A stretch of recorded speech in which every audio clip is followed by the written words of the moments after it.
É isso, alô, seja muito bem-vindo, meu caro Thiago Largue, boa noite. Boa noite, Elia, prazer falar com você, prazer falar com o pessoal que acompanha a Rádio Bandeirantes.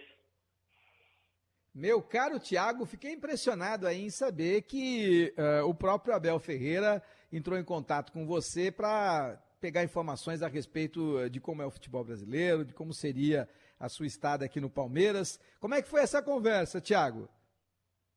Bem, o Abel foi um amigo, um treinador que eu conheci em 2019, no estágio que eu fiz pela licença Pro da CBF, em que a gente precisava fazer em algum clube de Série A.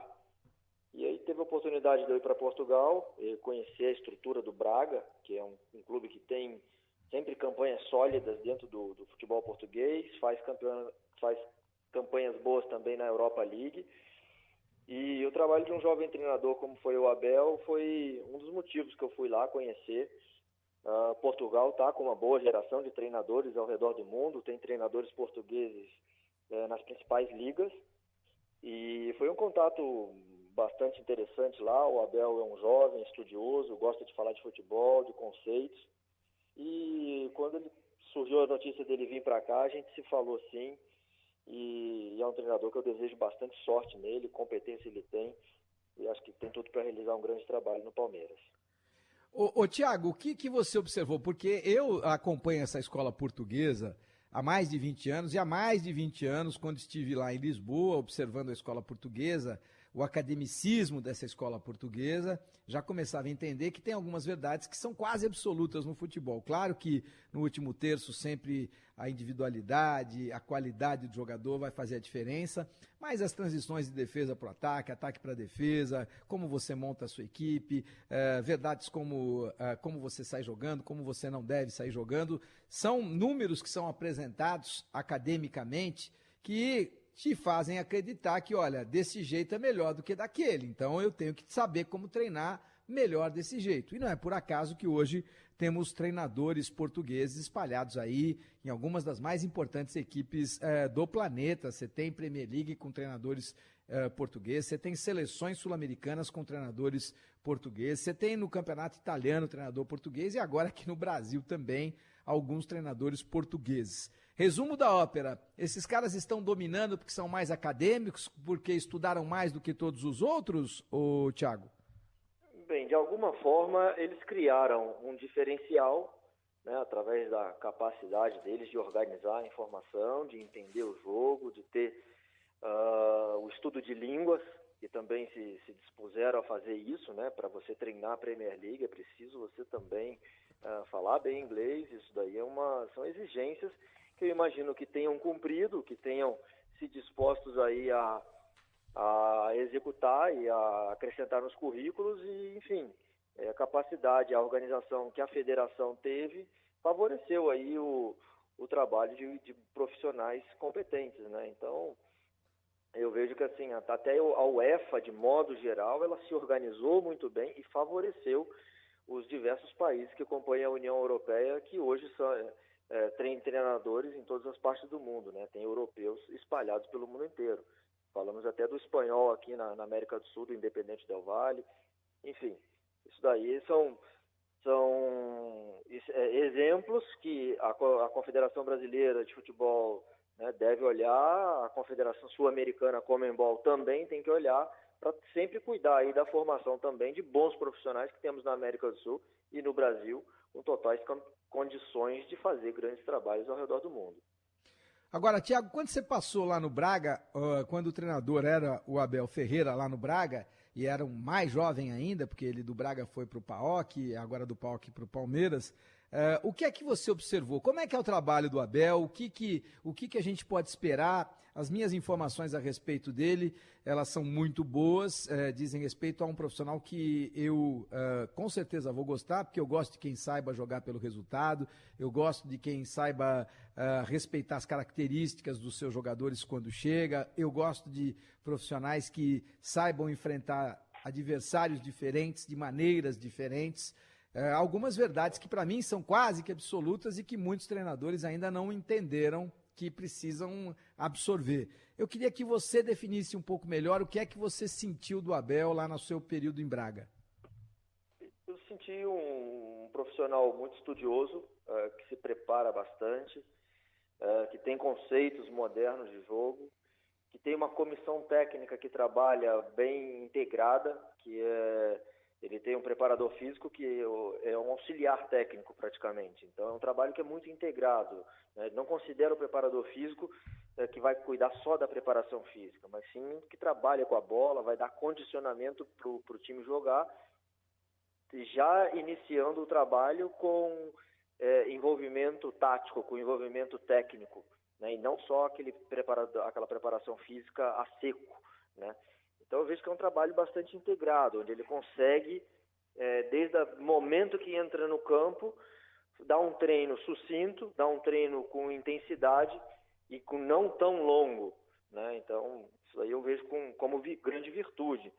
E por ser jovem, trocar ideias e buscar extrair o melhor de cada jogador, eu vi um treinador que ele procura defender e atacar. Ele não é um louco por atacar somente, né? Acho que ele procura também ter uma equipe que saiba defender. E eu acho que ele vem bem preparado. Bem preparado. O Palmeiras oferece uma grande estrutura, tem um grande grupo de jogadores, tem qualidade no plantel, tem jogadores jovens com muito potencial e vem de um trabalho bem realizado também pelo interino Andrei Lopes, né? Acho que isso tudo favorece aí o desenvolvimento do trabalho. Agora, aí você toca num ponto eu tenho uma opinião, eu não queria dividir isso com você, Thiago, apesar da sua jovialidade, mas você já viveu como assistente e é uma coisa você ser auxiliar técnico. Na minha opinião, é muito diferente do que você ser auxiliar técnico permanente de uma comissão técnica como é a do Palmeiras, como é a do Corinthians, como é a do Flamengo. Por quê? Porque se eu não der a esse auxiliar técnico permanente uma missão, ou seja, olha, você tem a missão, você vai comandar o sub-20 do Palmeiras. E quando eu precisar de você, eu te puxo para a equipe principal. Mas a tua missão é comandar o sub-20, o sub-23. Se você ficar ali rondando o profissional sem uma missão, sem uma equipe para comandar, eu tenho minhas dúvidas a respeito da importância e do benefício que um auxiliar técnico permanente pode fazer. Não sei se ele vai torcer contra, não sei se ele pode estimular algum tipo de desunião, algum tipo de igreja, porque a gente sabe que no futebol elas existem, já que só 11 jogam. O que é que você pensa disso, Thiago?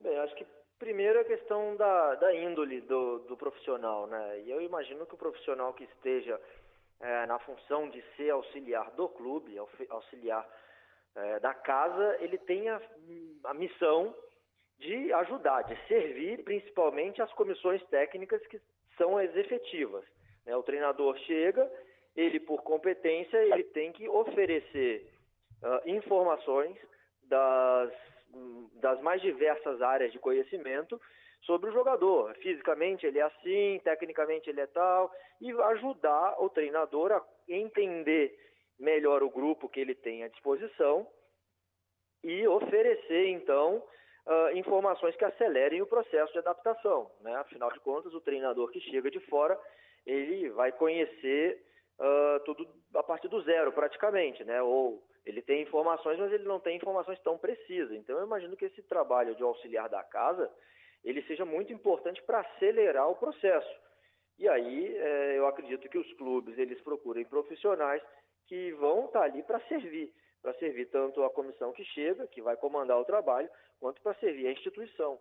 E aí, eventualmente, nos momentos de troca, de transição, que eles estejam também preparados para assumir a equipe e dar conta do recado. Mas, logicamente, o que se espera sempre é que esse trabalho, ao momento que ele chegue ao fim, esse treinador auxiliar, ele entregue o cargo e continue servindo a equipe e continue. E se for o desejo dele assumir a equipe de verdade, aí ele tem que partir para uma conversa com a diretoria, ele tem que ir para outro clube, enfim. Aí é um outro ponto. Mas eu acredito que é muito positivo para o clube e para a comissão que chega ter esse profissional que ajude a acelerar o processo.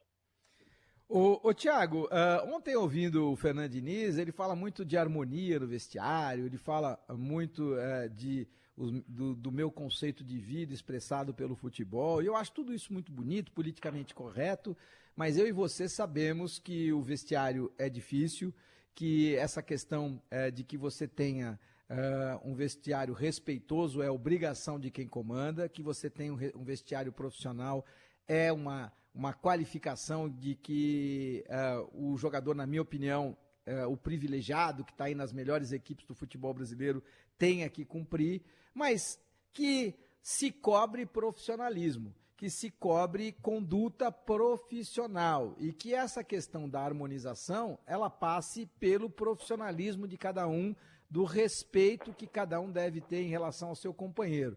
Agora, esse negócio de harmonia, de amor, de que todos se deem, não sei o quê, isso é utopia num grupo de 40, 50 pessoas, não, Thiago? Eu não vi a declaração do Fernando, então não posso comentar, mas com certeza é um ambiente que é de cobrança, né? Isso daí que eu vejo, é de companheirismo e ao mesmo tempo de cobrança.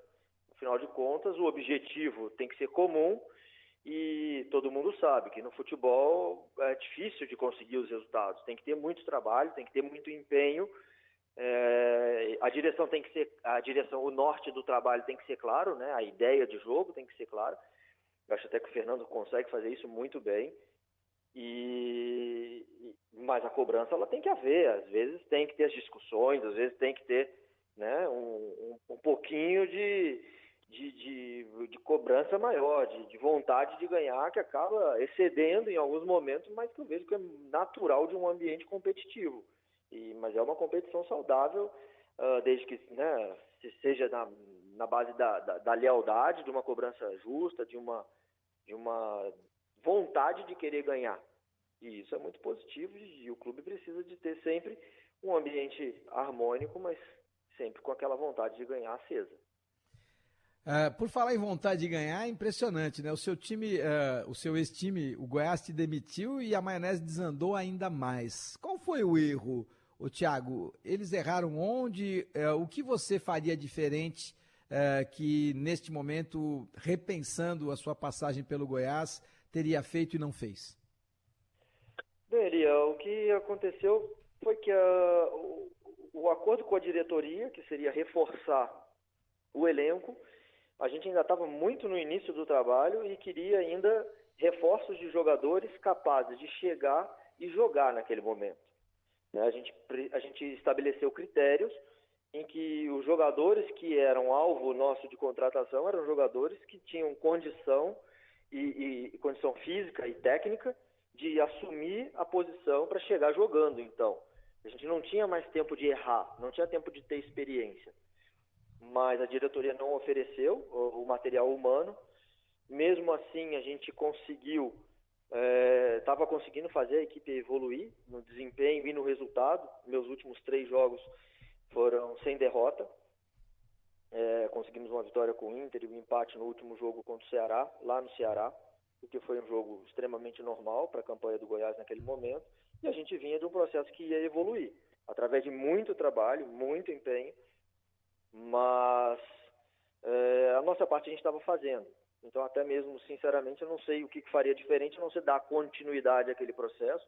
Jogadores jovens que não vinham tendo oportunidade, que não tinham tido ainda oportunidade, porque não tinham tido nem a primeira sequência de jogos na carreira deles, tiveram com a gente, o Breno, por exemplo, o volante, o Vinícius, atacante, até mesmo o áudio aqui do gol no início da entrevista foi do gol do Vinícius contra o Corinthians. É um jovem, ainda na fase bem inicial, primeiros jogos dele dentro do profissional, de uma Série A, mas mostrava potencial. E o David Duarte, um zagueiro, que há 14 meses não jogava. Então eram jogadores que davam sinais de que ao longo do processo iriam evoluir bastante com a gente, com 6 meses de trabalho, 8 meses de trabalho. A gente sabia que esses jogadores iam se tornar jogadores de alta performance. Mas, enfim, a diretoria entendeu que era para romper aquele trabalho que a gente estava fazendo, e aí a decisão foi deles. O interessante nesse mundo futebolístico, e eu sempre digo que quando se ganha não está tudo certo, quando se perde não está tudo errado, mas que eu tenho como obrigação fundamentar as minhas posições e a partir do momento que eu fundamento as posições, eu tenho que defendê-las com afinco e sem que eu possa parecer crítico demais, até porque as críticas, isso eu volto a repetir, elas são sempre críticas profissionais que estão no âmbito, pelo menos no meu caso, que estão sempre no âmbito profissional e no âmbito futebolístico, no caso do treinador de futebol. E eu tenho criticado bastante aqui o estilo posicional do Domi Torrente, tenho criticado muito a aposta da diretoria do Flamengo em relação à contratação de um treinador que tem como histórico ser assistente. Mas essa é uma posição minha. E tenho dito que o Eduardo Cudê, entre os estrangeiros em atividade no Brasil, é o melhor de todos e que o Sampaoli precisa percorrer uma estrada muito mais longa para poder ter o nome que ele conquistou aqui no Brasil, na minha opinião. Acho indevida a moral que dão ao Sampaoli pelos resultados atingidos por ele. Esta é a minha posição, fundamento as minhas posições com desclassificações do Sampaoli pelo Santos no Paulista, na Copa do Brasil, na Sul-Americana para o River do Uruguai e também, na contramão dessa história, valorizo muito o vice-campeonato atingido por ele comandando o Santos. Mas veja que agora o time do Atlético começa a ser realmente muito criticado. Um final de semana em que o Domi Torrente perde, e perde de maneira clara, e até vergonhosa, eu diria, em relação àquilo que aconteceu jogando dentro do Maracanã com o melhor elenco da América do Sul, no caso o elenco do Flamengo. O Cudê também perde e o Sampaoli volta a perder, ou seja, são 4 jogos sem vitórias do time do Atlético Mineiro. Resumo da ópera, ô Thiago, nem tudo que reluz é ouro para técnico estrangeiro? Eu acho que a gente tem, de vez em quando, na nossa cultura, um pouquinho daquela famosa síndrome de vira-lata que diziam nos anos 50, né? E que graças à competência da gestão na época da Copa de 58, aos jogadores brilhantes que vestiram a camisa, conseguiram romper um paradigma para o Brasil, que era mostrar que o Brasil era competente, que o Brasil tinha gente boa, que o Brasil tinha gente de valor, que tinha vencedores, né? E o primeiro título acho que abriu a porta aí para os outros 4 que vieram depois na sequência dos anos, mostrando que o Brasil tem gente que sabe fazer futebol, né? E aí eu falo até, né, de jogadores, de comissão técnica e tudo aquilo que foi preparado para o Brasil vencer aquele Mundial em 58, mas que até então o Brasil achava que se sentia inferior de algumas maneiras, né? É tudo a história que a gente ouve falar. E eu acho que não, exatamente, de vez em quando na nossa cultura a gente tem um pouco disso, de valorizar demais o que vem de fora, né?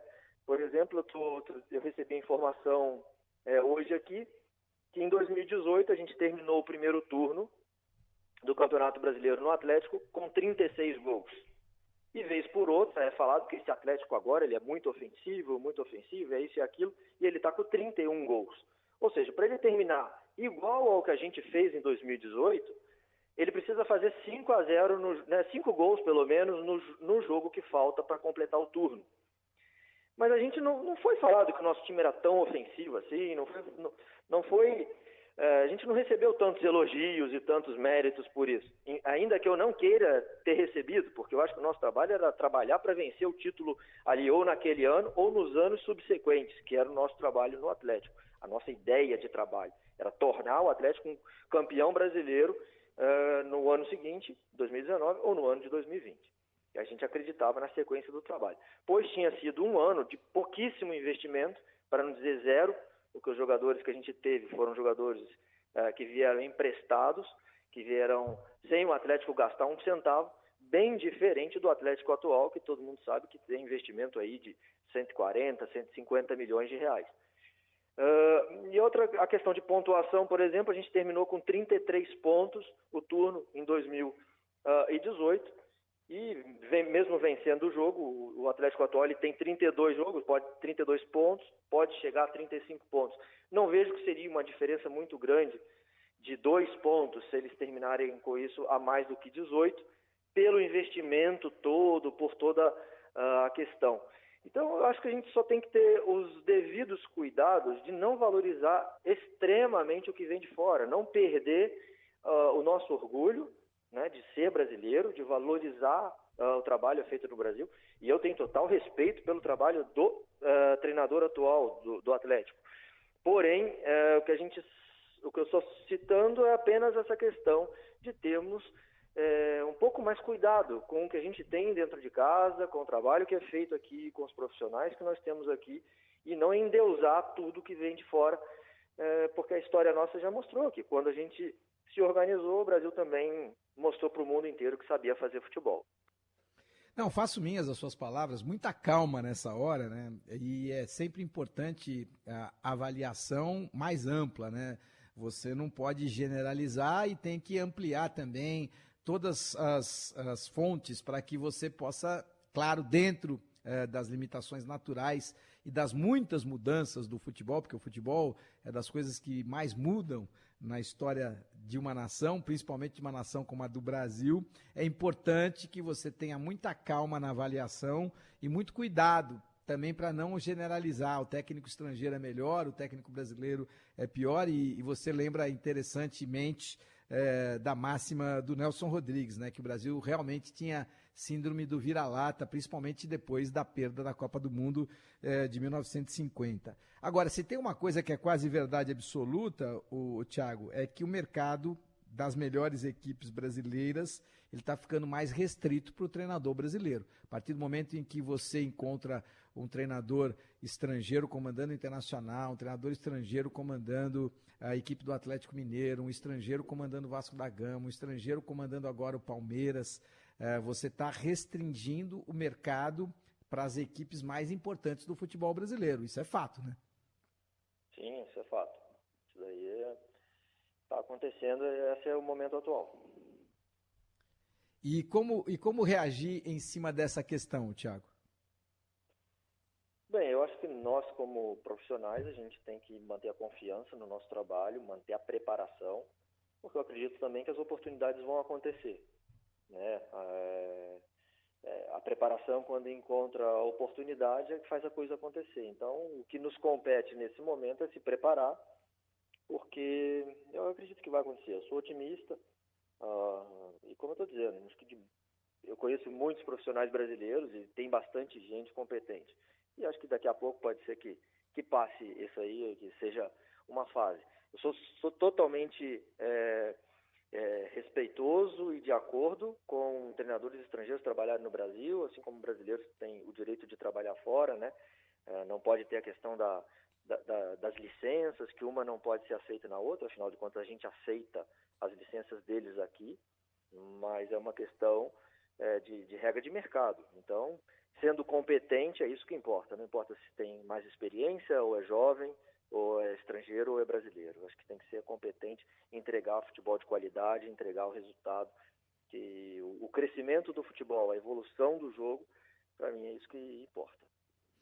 Bem falado. Tá aí o nosso Thiago Largue, mais uma vez participando aqui do programa, sempre com muita qualidade. Torço para que o amigo possa rapidamente estar reintegrado aí a um banco de reservas, às 4 linhas, onde normalmente um profissional com as suas qualidades precisa estar. Em alguns momentos, talvez seja importante dar um passinho atrás. Às vezes você tem uma ideia de um clube maior, você tem uma ambição que é natural de poder estar num clube maior e melhor, mas às vezes é importante dar um passinho atrás para poder apresentar um bom trabalho, para que tenha tempo de apresentar esse bom trabalho, mesmo que esteja numa divisão menor, ou seja, numa Série B do Campeonato Brasileiro. Mas eu já passei ali por grandes equipes, já estive tanto tempo na Série A e eu quero evoluir, mas é interessante que em algum momento a gente possa dar um passo atrás para dar 2 à frente. Então, boa sorte, viu, Thiago?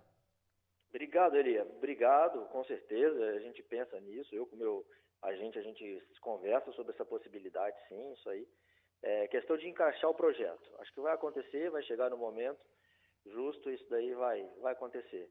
É um prazerzão falar com você novamente. Uma boa noite a você e a todo mundo que está acompanhando aí a Rádio Bandeirantes.